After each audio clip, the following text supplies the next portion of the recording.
Naam, taarifa nzito kuhusu makamu wa rais kujiuzulu kutoka ofisini. Tunamzungumzia Daktari Emmanuel Nchimbi. Lakini kabla tusonge mbele, chukua sekunde yako moja, like video hii, subscribe na ubonyeze alama ya kengele. Siku chache baada ya makamu wa rais wa Tanzania kutetea hadharani wazo la katiba mpya na kusifiwa na baadhi ya watu wa upinzani kwa kuipa nchi matumaini ya kweli ya mageuzi, sasa kuna taarifa zinazosambaa kwamba anashinikizwa kujiuzulu kutoka ofisini na inasemekana kuwa anakataa kufanya hivyo. Hiyo ndiyo madai makuu katika mzozo wa kisiasa ulioibuka nchini Tanzania ndani ya masaa 24 yaliyopita. Mtazamaji, kabla tusonge mbele, ni kutaarifu tu ya kwamba taarifa hizi bado hazijathibitishwa rasmi kutoka Ikulu na wala bado hakuna taarifa kutoka ofisi ya makamu wa rais, na vilevile hakuna barua yoyote ya kujiuzulu au resignation letter iliyoweza kuchapishwa hadharani. Kwa mujibu wa taarifa tulizonazo zinazosambaa mitandaoni, kumekuwa na mazungumzo ndani ya duru za uongozi wa serikali CCM kuhusu nafasi ya makamu wa rais. Madai mahususi yanayotolewa ni kwamba Daktari Emmanuel Nchimbi amewekewa shinikizo la kuachia mara moja wadhifa wake kama makamu wa rais wa Jamhuri ya Muungano wa Tanzania na kwamba Nchimbi amekataa kuondoka. Inasemekana amekataa kuwasilisha barua ya kujiuzulu na anang'ang'ania nafasi yake. Hii ni kulingana na magazeti ya mitandao ya kijamii yanayoenea sasa hivi. Hata hivyo, mtazamaji, hadi kufikia sasa hakuna kiongozi yoyote ule wa serikali au CCM aliyezungumzia swala hilo moja kwa moja. Haya ni mambo muhimu yanayohusu madai hayo na ni lazima yazingatiwe sambamba na madai yenyewe wakati wasikilizaji wetu wakitafakari taarifa hizi. Sasa hebu tuangalie ni kwa nini madai haya ya kujiuzulu Emmanuel Nchimbi, ingawa hayajathibitishwa, yameleta athari kubwa na kuzua mjadala mkubwa katika mazingira ya kisiasa ya Tanzania kwa sasa. Hotuba ya Emmanuel Nchimbi kuhusu mageuzi ya katiba hivi majuzi iliyotolewa mbele ya muungano wa watetezi wa haki za binadamu Tanzania mnamo tarehe 24 Julai mwaka huu haikuwa hotuba ya kawaida ya kiutawala. Ilikuwa ni kauli ya hadharani ambapo mmoja wa viongozi wawili wakuu wa Tanzania aliwaambia wadau wa haki za binadamu kwamba kama angekuwa na ujumbe mmoja wa kuwapa Watanzania ungekuwa ni wa kupigania katiba mpya, katiba itakayodumu kwa miaka 50, katiba iliyojengwa juu ya mwafaka wa kitaifa. Hotuba hiyo ilivutia umakini mkubwa wa umma na kulingana na uchambuzi wa Askofu Bagonza aliyousambaza mnamo tarehe 4 Agosti, pia ilizua mvutano mkubwa ndani ya CCM kumhusu Emmanuel Nchimbi, huku baadhi ya wanachama wa chama hicho cha CCM wakitoa kauli zilizovuka mipaka ya heshima katika kuingiliana na uongozi wa juu. Onyo hilo la awali la Askofu Bagonza kumhusu Emmanuel Nchimbi na CCM, ambalo tuliweza kuliripoti kwa kina, iliwataja mahususi wanachama wa CCM ambao huwakasirikia wenzao kwa kuwapa matumaini ya mabadiliko ya katiba wa Tanzania. Aliwataja watu hao wa CCM kama moja ya makundi yanayokwamisha Tanzania kupata katiba mpya haraka. Aliwaonya wanachama wa chama dhidi ya kuonyesha hadharani mivutano iliyopo kati ya rais, makamu wa rais, rais wa Zanzibari na waziri mkuu. Alikumbusha CCM kuwa kumkosoa makamu wa rais ni sawa kikatiba na kumkosoa rais mwenyewe, kwa sababu ofisi hizo mbili hufanya kazi kama kitu kimoja. Na vilevile tayari leo habari zinasambaa mitandaoni ya kwamba kuna tetesi ya kuwa makamu wa rais amekataa kujiuzulu baada ya kusukumwa kufanya hivyo.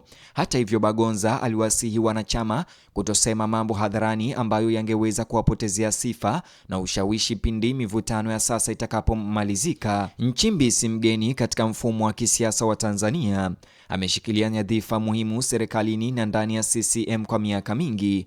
Aliwahi kuwa katibu mkuu wa CCM kabla ya kuwa makamu wa rais, nafasi iliyomweka katika kiini cha mfumo wa uendeshaji wa chama.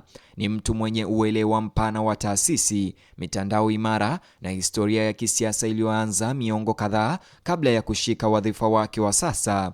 Akiwa makamu wa rais, jukumu lake la kikatiba ni kumsaidia Rais Samia katika kutekeleza majukumu ya kitaifa, kumwakilisha rais inapohitajika na kusimamia shughuli mahususi za serikali kama alivyoagizwa na mkuu wa nchi.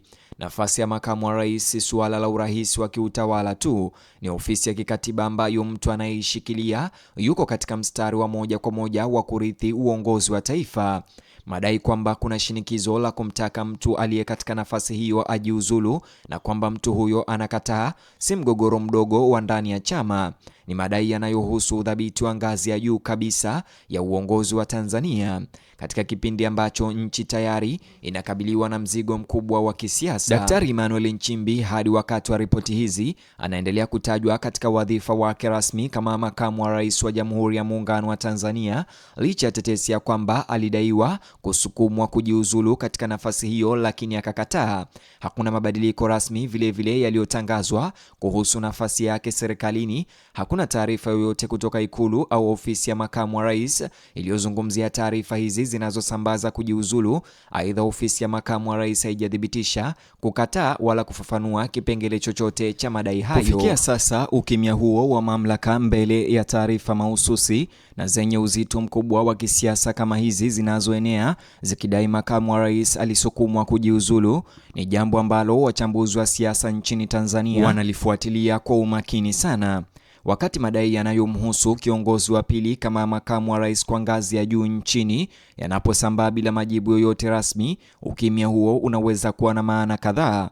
Unaweza kumaanisha kuwa madai hayo si ya kweli na hayastahili kutambuliwa rasmi. Pia unaweza kumaanisha kuwa majibu yanaandaliwa. Vilevile unaweza kumaanisha kuwa hali ni tete na inabadilika kiasi kwamba hakuna aliye katika ngazi za mamlaka aliye tayari kuielezea hadharani. Bila udhibitisho, tafsiri yoyote kati ya hizo inawezekana. Kinachofanya wakati huu kuwa na uzito wa kipekee ni muda mahususi ambapo madai haya yamejitokeza. Hotuba ya Emmanuel Nchimbi kuhusu marekebisho ya katiba haikutolewa bila muktadha. Ilikuja wakati ambapo mgogoro wa kisiasa nchini Tanzania ulikuwa tayari umeibua mwitikio wa kimataifa kutoka kwa Jumuiya ya Madola, Bunge la Ulaya na Seneti ya Marekani. Kitendo cha makamu wa rais kuunga mkono hadharani dai kuu la upinzani mbele ya hadhira, dai la katiba mpya inayojali haki za binadamu na kwa lugha iliyoonyesha kuwa huo ndio ujumbe muhimu zaidi aliyoweza kutoa kwa taifa, ni hatua kubwa ya kisiasa. Ikiwa madai yanayosambaa leo yanaakisi matokeo halisi ya ndani yaliyotokana na hotuba hiyo, yaani ikiwa kuzungumzia marekebisho ya katiba hadharani kulisababisha aina ya mzozo unaoleta shinikizo la kujiuzulu kwa makamu wa rais, basi Tanzania itakuwa inakabiliwa na hali ambapo gharama ya kuunga mkono mageuzi ya kidemokrasia inawagusa hata wale walio katika ngazi za juu kabisa za uongozi wa chama tawala. Tutaendelea kufuatilia suala hili, na iwapo serikali au ofisi ya makamu wa rais Emmanuel Nchimbi itatoa tamko lolote kuhusiana na madai haya yanayosambaa mitandaoni, tutaweza kukujulisha hapa ndani ya Simulizi Media.